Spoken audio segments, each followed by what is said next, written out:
Olá! Que legal ter todo mundo aqui para a nossa análise de hoje chamada O Mistério do Timbre, a matemática do som. Nós vamos focar direto naquela matemática oculta que molda as realidades físicas dos sons que a gente ouve todo santo dia. A ideia é entender exatamente o que rola nos bastidores da nossa percepção auditiva, indo direto ao ponto, com os conceitos incríveis do nosso material base. Entrando na nossa primeira sessão, O Mistério do Timbre, um desafio perceptual. Vamos mergulhar de cabeça nesse material fascinante, examinando uma experiência sensorial que todo mundo reconhece de cara, mas que quase ninguém para pensar do ponto de vista matemático. Pensa no seguinte problema: como a gente consegue distinguir um clarinete de um oboé? Se uma nota Lá de 440 Hz é tocada nesses dois instrumentos distintos, por que os sons parecem tão completamente diferentes para o nosso ouvido? Afinal, desde 1955, o Lá 440 é o padrão universal de afinação. Ambos estão emitindo picos ali, cravados 440 vezes por segundo, mas o ouvido humano nunca confunde os dois. Então, o que de fato está acontecendo fisicamente? O que é realmente surreal notar é o contraste visual gigante entre essas duas ondas. Em cima, a gente tem a assinatura do clarinete, embaixo, a do oboé, ambas geradas na mesmíssima nota.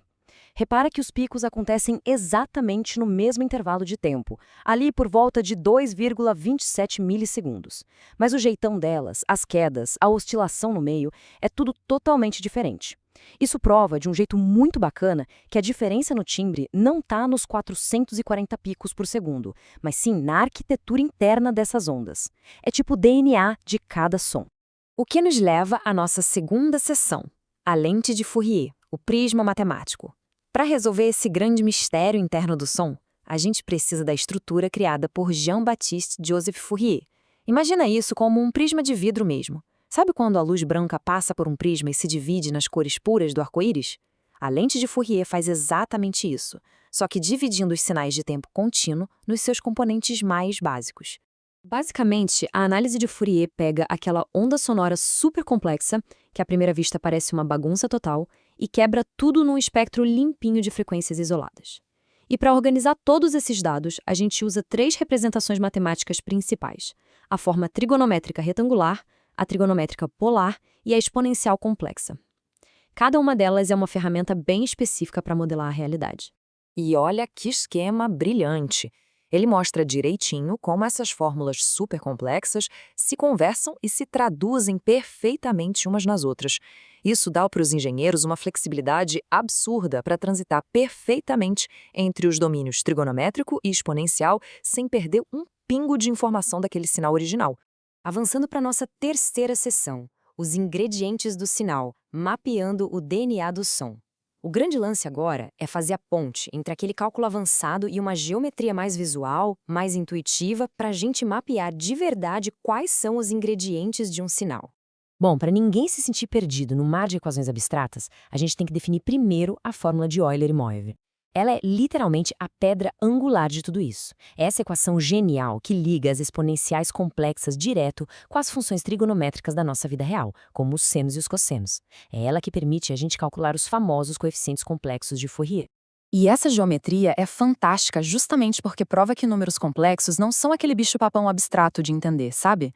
Eles são, na verdade, simples coordenadas girando em um círculo. Quando a gente bate o olho no plano complexo, fica super visual e fácil de entender como as ondas seno e cosseno operam juntas para formar aquele movimento redondinho, perfeitamente periódico. Mas vamos trazer tudo isso para o mundo real. Olha essa onda quadrada comum pulsando ao longo do tempo. É um sinal clássico com simetria par.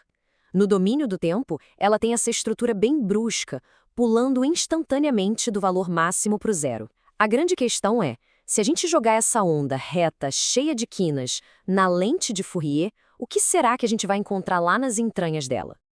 É aqui que a mágica de verdade acontece. Quando a gente passa aquela mesmíssima onda quadrada pelo prisma matemático, ela explode nesse espectro discreto maravilhoso. Essas linhas representam a magnitude em cima e a fase embaixo. Repara como as raias centrais são altas e vão encolhendo gradativamente. O mais doido disso tudo é que esse espectro revela que a onda quadrada esconde dentro dela uma infinidade de ondas perfeitamente arredondadas. É a prova definitiva do que realmente existe por trás de uma forma geométrica afiada. Chegando na próxima parte, simetrias e atalhos matemáticos. Ou seja, trabalhar de forma mais inteligente, não mais dura.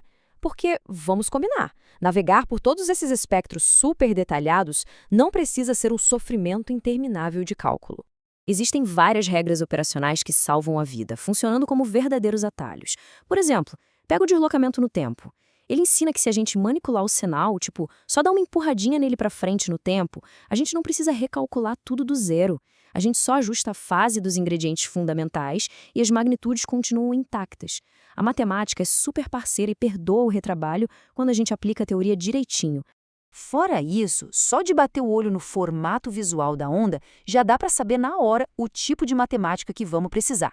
Se o sinal tiver simetria par, parecendo um espelho no eixo vertical, o DNA dele vai ser inteirinho de termos reais de cosseno. Já a simetria ímpar garante coeficientes focados puramente em senos imaginários. Perceber esse padrão visual literalmente isola e corta metade das equações pela raiz. Um baita atalho, concorda? E agora a gente entra na seção 5, reconstruindo a realidade, da teoria para a síntese. A gente já desconstruiu o sinal inteiro nos mínimos detalhes para entender o timbre, certo? Então agora vem o teste mais fascinante, pegar todas essas pecinhas soltas e reconstruir a realidade sonora novamente. Essa síntese progressiva é muito satisfatória de ver. É a matemática agindo na nossa frente. Repara como a gente vai somando as frequências fundamentais e harmônicas. Primeiro vem a verde, depois junta com o terceiro harmônico em vermelho. Quando a gente adiciona o quinto harmônico ali em magenta, a curva já começa a distorcer de vez. E com o sétimo harmônico, a onda é forçada a ganhar uma cara quase retangular. São as frequências puras, recriando fisicamente, passo a passo, aquela onda complexa original. Só que, claro, o mundo real tem seus limites práticos, e quando a gente precisa cortar ou truncar essa série infinita de harmônicos, aparece uma anomalia super curiosa. É o famoso fenômeno de Gibbs. Ele é basicamente um errinho de oscilação, uma ultrapassagem de uns 9% que vai se acumulando bem nas quinas mais abruptas da onda reconstruída. E isso é lindo porque é a prova de que a matemática descreve a vida real de forma impecável, mas de vez em quando também dá uma engasgada tentando domar os cantos mais afiados do universo. Para fechar a nossa análise dessa estrutura fenomenal, fica uma provocação para a gente pensar. O estudo provou como o timbre complexo e as vibrações podem ser mapeados, desconstruídos e perfeitamente sintetizados de volta à vida. Agora, se esses mesmíssimos conceitos estão trabalhando agora para recriar o clarinete e o oboé nos alto-falantes de hoje, como eles também não estão agindo aí nos bastidores, descodificando os infinitos sinais digitais invisíveis do mundo moderno? É de explodir a cabeça pensar no tamanho real dessa engrenagem silenciosa, não é? Muito obrigado por acompanhar a gente mais essa exploração fascinante de hoje.